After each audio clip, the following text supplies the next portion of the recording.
A delegation of 4 conservative parliamentarians and 4 representatives of the Ukrainian-Canadian community leave in a few hours to help that country untangle the ousted presidency of Viktor Yanukovych. No opposition parties were invited to tag along. Krista Freeland is a Canadian-born Liberal MP with a parent from Ukraine. She will not be on the mission. James Bazan is a Canadian-born Conservative whose grandparents are from Ukraine. He will be on the mission. Both join me live. All right, I want to bring in the Prime Minister's office. I had a quick response when people asked, hey, why are there no opposition MPs going along on this? This is what the Prime Minister's comments said in part. Jason McDonald said, Mr. Trudeau's comments about Russia and Ukraine were neither helpful nor do they contribute positively to Canada's efforts to assist the Ukrainian people. And as a result, there's no role for the Liberals in this government mission. The NDP wouldn't pick a side until they decide what they stand for, or like the Liberals, shouldn't be part of the government delegation. Well, James Bazan, why? I mean, really, do you feel that the spirit of it was in the Mandela funeral, for example, where the Prime Minister took along opposition party leaders? What's wrong with taking along somebody who's not of a conservative ilk on this? Well, you know, this is a government mission, and it's led by John Baird. Government's both sides, you know. No, that's Parliament. This is government. And so the government is taking a very high-level approach to this mission. We're meeting with the transitional government that's in place and the acting president.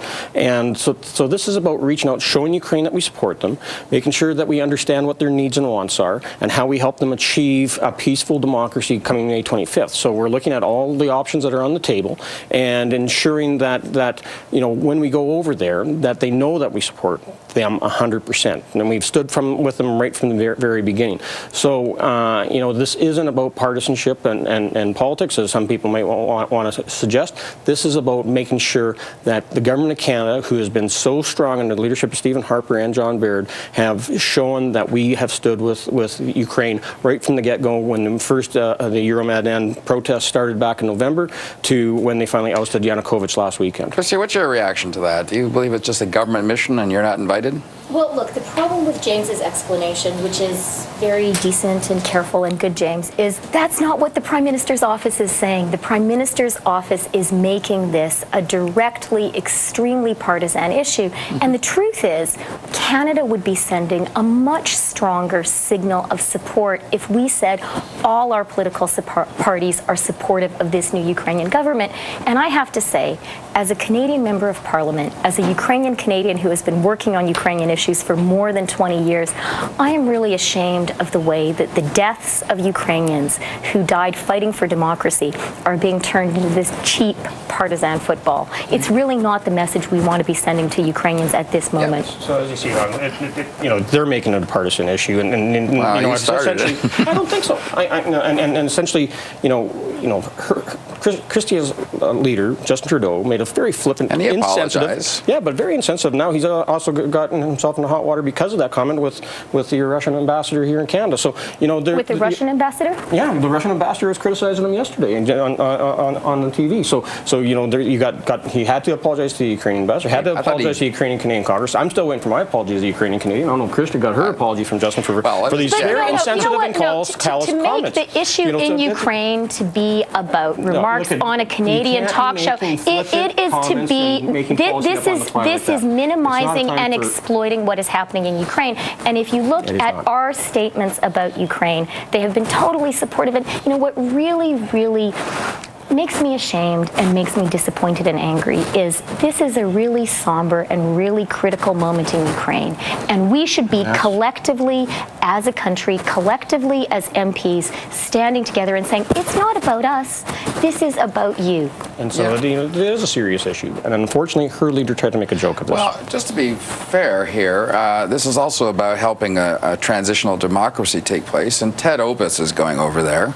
And his last election, or one of the previous elections, had to go all the way to the Supreme Court before they actually said it was clear of voter irregularities. One court actually overturned his result.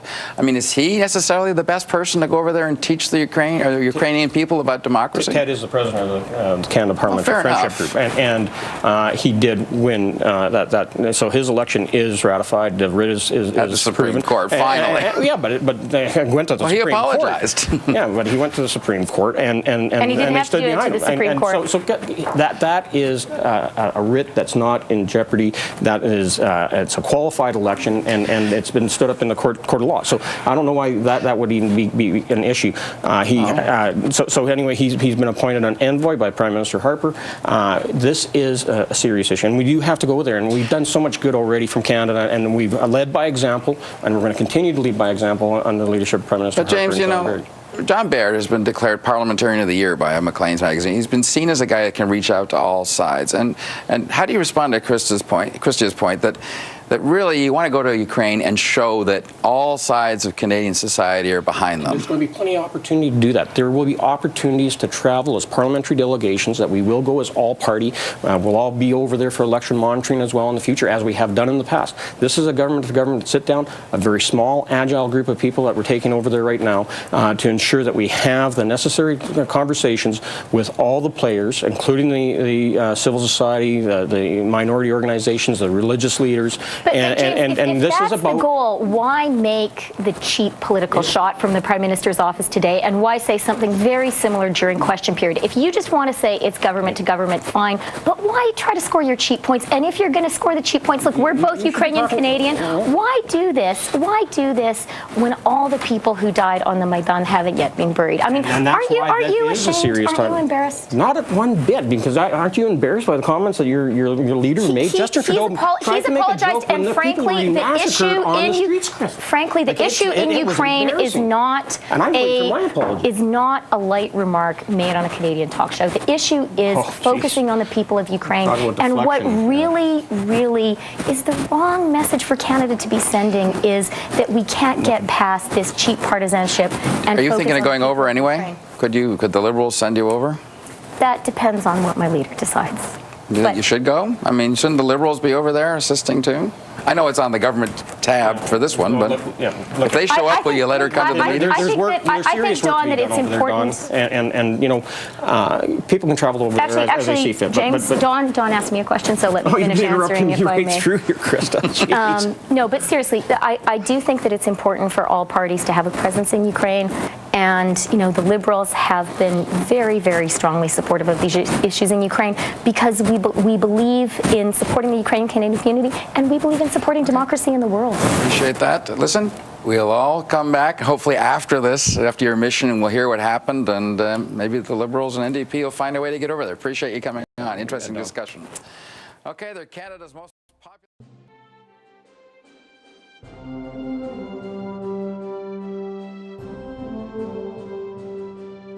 NATO nations decided that the alliance will acquire the capability to defend European territory and populations against missile attack. Animation illustrates how NATO's ballistic missile defense capability is designed to work in a hypothetical scenario. NATO conducts thorough planning to make the best use of all weapon systems and sensors under its command. First, the threat posed by hostile missiles is determined based on intelligence estimates of threat capabilities.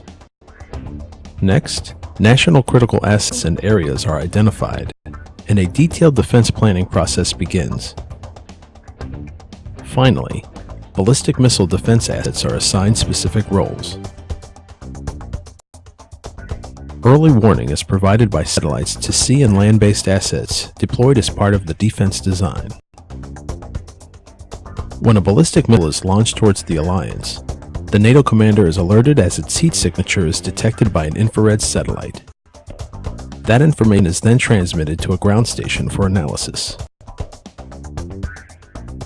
Planning and analysis are led by NATO's Headquarters Allied Air Command in Ramstein, Germany.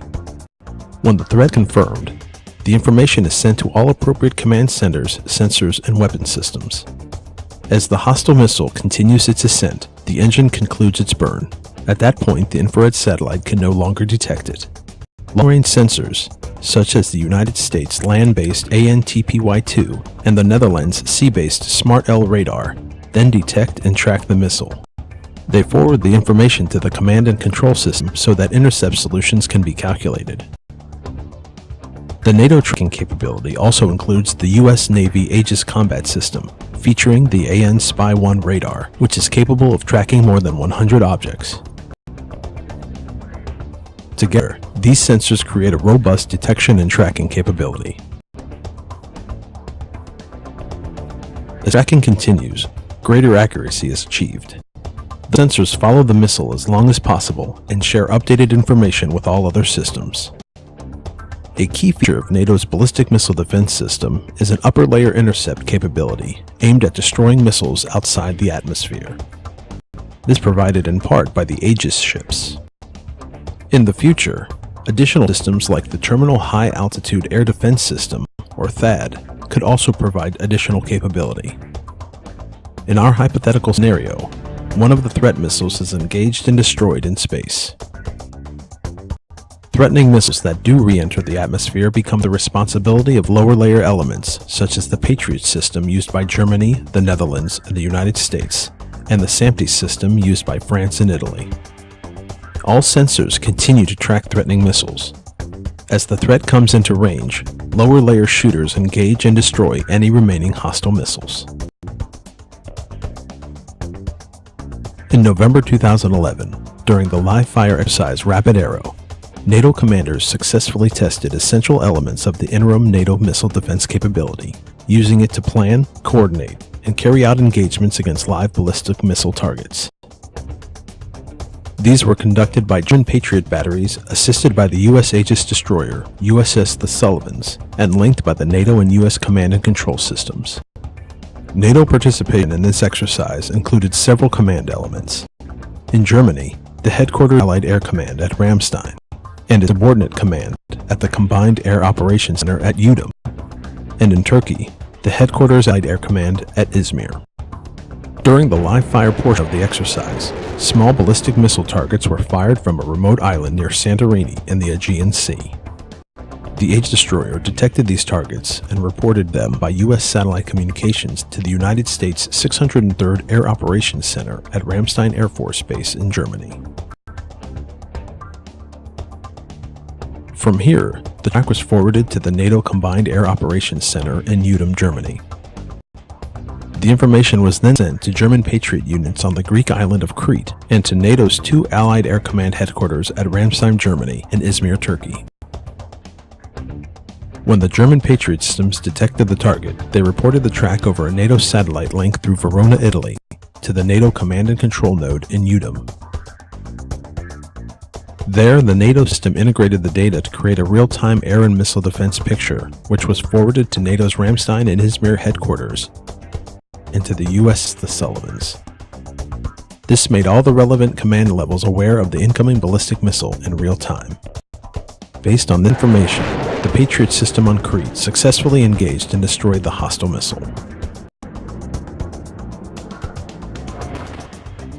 As this whole event only lasted about 5 minutes from the launch of the target missile to the final engagement, it also shows how critical a good functioning C2 system is to the overall command and control process. Here at Ramstein we could see everything, the detection of the launch, the tracking of the target missile going inbound into the target area, and then the engagement process. Weapons and sensors contributed to NATO's defense by member nations, together with the NATO Command, Control, and Communications Network, have enabled NATO to develop a new ballistic missile defense capability. This significantly increases the alliance's capability to address missile threats and enhances the security of NATO populations, territory, and forces.